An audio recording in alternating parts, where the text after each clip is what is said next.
मग आता मी ठरवलं की पुण्यात नाही तर दिल्लीला क्लासेससाठी जायचं, तिथे जाऊन भरपूर मेहनत करायची आणि नक्कीच कलेक्टर व्हायचं। पण नशिबानं काहीतरी वेगळंच लिहून ठेवलेलं होतं आणि नियतीच्या मनात काहीसं वेगळंच होतं। म्हणजे माझी केलेली मेहनत कुठतरी कमी पडली आणि माझा पहिलाच अटेम्प्ट फेल गेला। हे दुःख पचवणं खूप अवघड होतं। आजूबाजूचे सर्व मित्रमैत्रिणी चांगल्या चांगल्या कंपन्यांवर नोकरी करायला लागले। माझं वय वाढत होतं, घरच्या अडचणी वाढत होत्या। पण अगदी दुधात जसा मिठाचा खडा पडावा तशीच आमची गाडी पुढे जाऊन ब्रेक फेल झाला।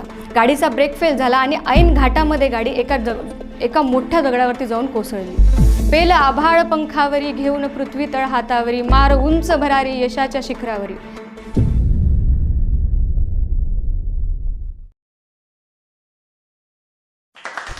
नमस्कार, माझं नाव Ketaki Hanumant Joshi, founder and CEO of Shriram treks and tours. मी हिंगोली जिल्ह्यातील वसमतमधील आहे। सर्वप्रथम मूळतः ग्रो मोशन या यूट्यूब चॅनलचे मनापासून आभार, कारण त्यांनी मला इथे बोलवलं, आमंत्रित केलं आणि माझे विचार व्यक्त करण्यासाठी संधी दिली। मुळात इंजिनियर बॅकग्राऊंडमधून एका उद्योजक बॅकग्राऊंडमध्ये येणं हे सोपं नव्हतं। त्यात भयंकर अडचणी होत्या, ह्याच मी तुमच्यासोबत आज शेअर करणार आहे। लहानपणापासून अभ्यासाची आवड, त्यामुळे 1ली ते 10वीचं माझं शिक्षण माझ्या गावातच झालं। वडील शिक्षक असल्यामुळे अनेक स्पर्धा परीक्षा मी इझिली क्रॅक केल्या।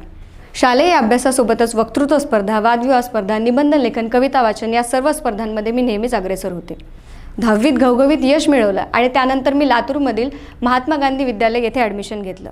तिथे देखील भयंकर मेहनत केली आणि महाराष्ट्र CETच्या एक्झाममध्ये doctor Babasaheb Ambedkar technological university हे कॉलेज पटकावलं। लहानपणापासून यशाच्या शिड्या चढत आलेले मी पुढे आता IAS होण्याचं स्वप्न बघू लागले। तुम्ही एखादं स्वप्न अगदी लहानपणापासून बघत आलेले असता, म्हणजे ते फक्त तुम्ही स्वप्न बघत नसता, तर ते लहानपणापासून तुम्ही जगत आलेले असता। त्यासाठी माझ्या आईवडिलांनी अफाट मेहनत केली होती। त्यांच्या इच्छा अपेक्षा त्यांनी अगदीच बाजूला ठेवून मला मोठं केलं होतं। आताच इंजिनिअरिंगमध्ये मी UPSCचा अभ्यास सुरू केला, अथक परिश्रम घेतले, त्यानंतरच लॉकडाऊन लागलं। लॉकडाऊनमध्ये सुद्धा भयंकर मेहनत केली, घरच्या घरी सराव केला आणि दिवस रात्र मेहनत करून मी कलेक्टर होण्याचं स्वप्न बघत होते। आणि त्यानंतरच पुढच्या वर्षभरात मी UPSCची परीक्षा दिली। आता लहानपणापासूनच प्रत्येक स्पर्धा परीक्षा क्रॅक करत आलेली मला आता असं वाटायचं की मी नक्कीच कलेक्टर होईन। पण नशिबानं काहीतरी वेगळंच लिहून ठेवलेलं होतं। म्हणजे माझी केलेली मेहनत कुठतरी कमी पडली आणि माझा पहिलाच अटेम्प्ट फेल गेला। यानंतर माझ्याकडे कुठलाही प्लॅन बी नव्हता। मग आता मी ठरवलं की पुण्यात नाही तर दिल्लीला क्लासेससाठी जायचं, तिथे जाऊन भरपूर मेहनत करायची आणि नक्कीच कलेक्टर व्हायचं। पण नशिबानं काहीतरी वेगळंच लिहून ठेवलेलं होतं आणि नियतीच्या मनात काहीसं वेगळंच होतं। अशा वेळेस काय, आईवडिलांनी ज्या स्रोतांवरती मला मोठं केलं होतं ते सर्व स्रोत आता डबघाईला आले होते। त्यातच वडील आजारी पडले। अशा वेळेस माझ्याकडे कुठलाही प्लॅन बी नव्हता। घरची परिस्थिती अत्यंत अडचणीची होत चाललेली होती। मग यावेळेस काय, तर घरच्यांना दिल्लीला जाण्यासाठी पैसे मागणंच काय, तर पुण्यात किंवा कुठेही राहण्यासाठी पैसेसुद्धा मागणं फार अवघड झालेलं होतं।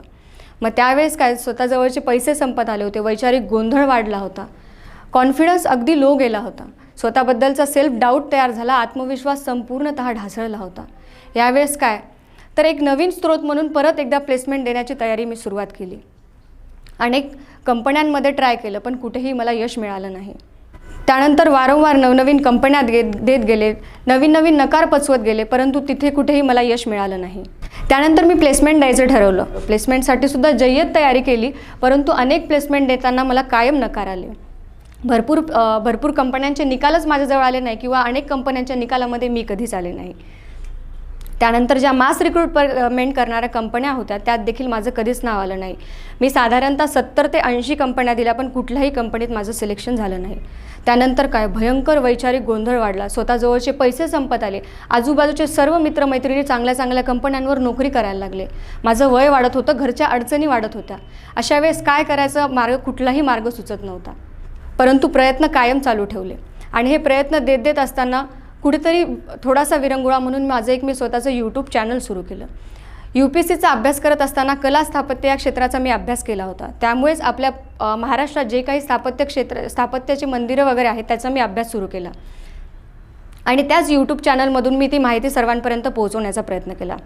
अनेक समूह मला जोडले गेले आणि त्यातूनच एक कल्पना सुचली की आपण ह्यांच्यासाठी काहीतरी केलं पाहिजे आणि मग माझ्या प्लॅनिंगचा मी पुढे उपयोग केला। इंजिनिअरिंगमध्ये असताना एक कुतूहलाचा विषय म्हणून मी बरेच लघुउद्योगांना भेटी दिल्या होत्या, त्यात बरेच व्यावसायिक मित्र देखील झाले होते आणि मग त्यातूनच मनात व्यावसायिक कुठेतरी व्हायचं म्हणून एक इच्छा घर करत होती। अशाच वेळेस बऱ्याच मेंबर्सनी माझ्याकडे असाही अप्रोच केला की तुम्ही स्वतः फिरता, अशी माहिती देता, तर तुम्ही आम्हाला घेऊन कुठेतरी ही माहिती देण्याचा प्रयत्न करा। मग त्यावेळेस काय, एक श्रीराम ट्रेक्स आणि टूर्स म्हणून एक संस्था सुरू केली, ज्याचं की पुढे काही ठरवलं नव्हतं, फक्त मनात एक इच्छा, यामुळे श्रीराम ट्रेक्स आणि टूर्स या संस्थेचा जन्म झाला.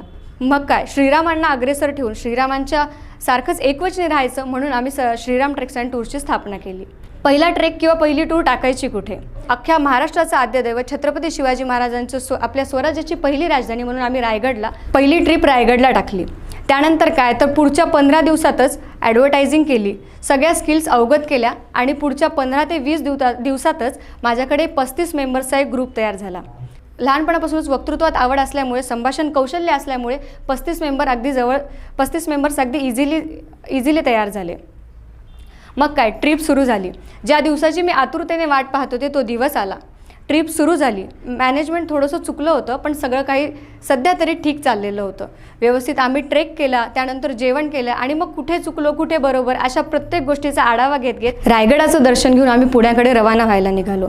आता काय चुकलं काय बरोबर ह्या सगळ्याचा आढावा घेत आम्ही घाट उतरत होतो. सगळं काही आनंदात चाललेलं, पण अगदी दुधात जसा मिठाचा खडा पडावा तशीच आमची गाडी पुढे जाऊन ब्रेक फेल झाला. गाडीचा ब्रेक फेल झाला आणि ऐन घाटामध्ये गाडी एका मोठ्या दगडावरती जाऊन कोसळली. गाडीतून भयंकर असा धूर यायला लागला. गाडीतील सर्व मंडळी घाबरली होती. मुळात मी सुद्धा स्वतः कधी अशा सिच्युएशनला सामोरे गेले नसल्यामुळे मी सुद्धा भयंकर घाबरले होते. मग अशा वेळेस काय करायचं, त्यामुळे सगळ्या व्यक्तींना सुखरूप गाडीच्या बाहेर काढलं आणि अशा ठिकाणी थांबलो की जिथे कुठलंही ट्रान्सपोर्ट कुठलीही व्यवस्था नव्हती. मग काय, ज्या ठिकाणी वन्य प्राण्यांचा वावर होता अशा ठिकाणी आम्हाला थांबावं लागलं, का तर दुसरं आमच्याकडे कुठला ऑप्शनही नव्हता. मग अशा वेळेस काय केलं तर तिथले आमचे गाईड श्री तानाजी अवकीरकर यांना त्वरित फोन केला. त्यांनी तिथल्या गावातल्या लोकांना काही घेऊन आले. त्यानंतर काहीच वेळामध्ये थोडंसं विचारविनिमय करून मी लगेचच तिथून 2 गाड्या अरेंज केल्या. जी गाडी अपघातग्रस्त होती ती तिथेच ठेवली आणि माझ्या सर्व मेंबर्सला सुखरूप मी पुण्यात आणून सोडलं. त्यानंतर घरी आल्यानंतर प्रचंड विचार वाढला होता. त्यानंतर असं वाटलं की आपण अनेक लोकांच्या जीवाशी खेळलो आहोत, याचा आपल्याला कुठेही अधिकार नाही आणि ह्या विचाराने पुन्हा एकदा श्रीराम टूर्स कुठेतरी बंद करण्याचा विचार मनात आला. जिथे मी कुठेतरी यशाच्या पायऱ्या चढायचा प्रयत्न करत होते तिथे मी परत एकदा वापस धुळीस मिळाले असं म्हणू शकतो. मग काय, पुढचे 15 दिवस सतत त्या ट्रिपचा विचार, झालेल्या चुका त्याबद्दलच विचार आणि परत मी डिप्रेशनमध्ये जायला लागले. मग अशा काळात त्या ट्रिपमधील अनेक लोकांचे मला फोन्स वगैरे यायचे की तुम्ही जे केलं आहे ते व्यवस्थित केलं आहे आणि असंच पुढे चालू राहायला पाहिजे. आणि कुठेतरी ते प्रोत्साहन मिळालं आणि परत वाटलं की नाही, आपण परत एकदा ही गोष्ट सुरू करायला पाहिजे. त्यानंतर मग विचार केला की आपण टूर्समध्ये आपलं करिअर करू आणि मग Shriram treks and tours, Shriram treks न राहता टूर्स सुरू करण्याचा प्रयत्न केला. त्यानंतरच पहिलीच मालवणची टूर टाकली आणि एका महिन्यात मी 2 सक्सेसफुल टूर्स केल्या. आणि या 2 सक्सेसफुल टूर्स केल्यानंतर आत्मविश्वास एवढा जबरदस्त वाढला होता आणि जवळ स्वतःची अनुभव देखील आला होता. त्यामुळे आता श्रीराम ट्रेक्स नवनवीन पायऱ्या चढू लागलं होतं आणि पुढच्या 1 वर्षभरात श्रीराम ट्रेक्सने एक उंच झेप घेतली. प्रत्येक शनिवार रविवार श्रीराम ट्रेक्स अँड टूर्स कुठे कुठे ट्रेक्स आणि टूर्स ऑर्गनाईज करत होतं. पुण्यात प्रतिष्ठित नाव म्हणून श्रीराम ट्रेक्सचं आता घ्यायला लागलं. एक प्रतिष्ठित वर्ग, सुज्ञ वर्ग जो असतो तो श्रीराम ट्रेक्सकडे एक प्रतिष्ठित ग्रुप म्हणून बघायला लागला. मग काय, आता पहिल्या वर्धापन दिनाची तयारी सुरुवात झाली. पहिला वर्धापन दिन अगदी जोमात पार पाडायचा असं आम्ही ठरवलं. परंतु परत एकदा अडचण काहीतरी यावी म्हणून आजोबांचा मृत्यू झाला आणि आजोबांच्या मृत्यूनंतरच एकाच महिन्यामध्ये माझ्या वडिलांचा मृत्यू देखील झाला.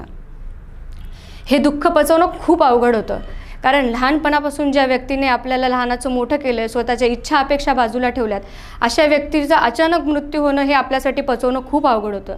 मी पूर्णतः ढासळून गेले होते. त्यानंतर अगदी दुःखाचा डोंगर कोसळला होता.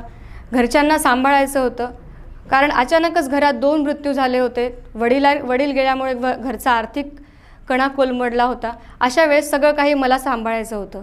गेल्या वर्षभरात तुम्ही एक विचार कराल तर एखादी कंपनी, कुठलीही कंपनी 1 वर्षभरात काही कोटी रुपये वगैरे कमवत नाही. जे काही पैसे कमवले ते 1 वर्षभरात जवळपास संपले होते. पण घरच्यांना आधार द्यायचा होता, घर चालवायचं होतं. मग अशा वेळेस पुढच्या 2 महिन्यातच वडिलांचं वाक्य आठवलं. ते कायम म्हणायचे की बाळा, तुला जर मोठी झेप घ्यायची आहे ना तर आयुष्यात तुझे पंख शाबूत ठेव. पेलं आभाळ पंखावरी, घेऊन पृथ्वी तळ हातावरी, मार उंच भरारी यशाच्या शिखरावरी. आणि त्या 2 महिन्यातच परत पंखांना बळ दिलं. मनस्थिती नसताना देखील, परिस्थिती नसताना देखील मी परत एकदा श्रीराम ट्रेक्सच्या या क्षेत्रात पदार्पण केलं आणि सक्सेसफुल माझ्या टूर्स सुरू केल्या. पहिली टूर करत असताना समोरच्या व्यक्तीशी संवाद साधताना मला भरपूर अडचणी आल्या. मला त्यानंतर भरपूर गोष्टी आठवत देखील नव्हत्या, व्यक्तींचे नावं देखील आठवत नव्हते, पण त्यातसुद्धा मी त्या परिस्थितीत स्वतःला खूप डेव्हलप केलं, नवनवीन गोष्टी ऐकल्या, नवनवीन लोकांशी भेटले, स्वतःवर खूप मेहनत केली. कसं असतं, तुम्ही ज्या वेळेत खूप अवघड परिस्थितीतून जात असताना त्यावेळेस खूप चांगली परिस्थिती तुमची वाट बघत आलेली असते. आणि हे वाक्य कुठतरी मी ऐकलेलं ते मनात सारखं बिंबवत गेले आणि परत एक भरारी म्हणून श्रीराम ट्रेक्सला सुरुवात केली. त्यानंतर मी परत भरारी घेतली. 2 महिन्यानंतर श्रीराम ट्रेक्सचा प्रवास हळूहळू परत गाडी रुळावर यायला लागली. आज श्रीराम ट्रेक्सने यशाची 2 वर्ष पूर्ण केली आहेत. या 2 वर्षातच एखाद्या कुठल्याही कंपनीनं नाव कमवावं एवढं 4,500 लोकांचा समूह आम्ही आत्तापर्यंत हॅप्पीली फिरून आणलेला आहे. म्हणजे की आमच्याकडे 4,500 happy customers, 100+ treks and tours आणि त्यामध्ये भरपूर कॉर्पोरेट टूर्स देखील आहेत. यातमध्ये एक अचिव्हमेंट म्हणायचं झालं तर पुण्यातील नामांकित कॉलेज गरवारे कॉलेज, ज्यांचं की पूर्णतः college tour, educational tour Shriram ट्रेक्सकडे होतं. त्यानंतर भरपूर educational tours, corporate tours, family tours Shriram ट्रेक्सनं पूर्ण केले आणि त्याचे सक्सेसफुली 2 वर्ष पूर्ण केली. आता सांगायचं झालं तर बऱ्याच जणांना असं वाटतं की मीच का, एखादी परिस्थिती जेव्हा एखाद्या व्यक्तीवर येते तेव्हा त्याला असं वाटतं की मीच का, माझ्यावरच अशा परिस्थिती काय येतात. तर ही परिस्थिती प्रत्येकावरच येते. त्यावेळेस तुम्ही एकटेच नसता. परंतु हे लक्षात ठेवा की आयुष्यात जेवढी वाईट परिस्थिती, जेवढे वाईट प्रसंग येत आहेत, त्यातूनच एक खूप चांगलं भविष्य तुमची वाट पाहते. तर मी सगळ्यांना हे सांगू शकेल की नो पेन नो गेन जे म्हणतात ते खरोखरच आहे. जोपर्यंत तुम्हाला त्रास होणार नाही तोपर्यंत तुम्ही यशाचे शिखरं चढू शकणार नाहीत. तुम्हाला त्रास होतोय, होऊ द्या, पण त्यातही मेहनत करत राहा, जिद्दीने चिकाटीने प्रयत्न करत राहा, यश नक्कीच तुमच्याजवळ येईल. हा व्हिडिओ आपल्याला कसा वाटला ते आम्हाला कमेंट बॉक्समध्ये कळवा आणि आपल्या मित्रांबरोबर शेअर करायला विसरू नका.